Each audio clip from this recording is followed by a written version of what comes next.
Magpapatuloy ang mainit at maalinsangang panahon sa maraming bahagi ng bansa ngayong pong Lunes.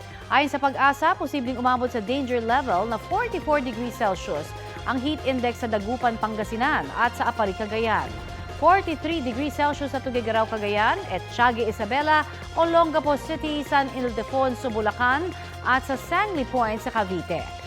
42 degrees Celsius naman ang posibleng heat index sa Pasay City at sa 11 pang lugar sa bansa.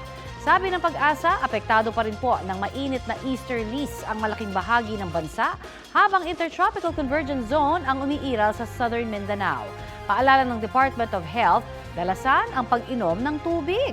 Iwasan muna ang iced tea, soda o soft drinks, kape at alak.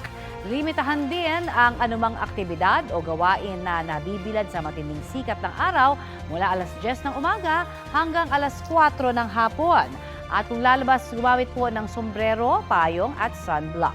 Magsuot din kayo ng preskong damit hanggat maaari ay light-colored.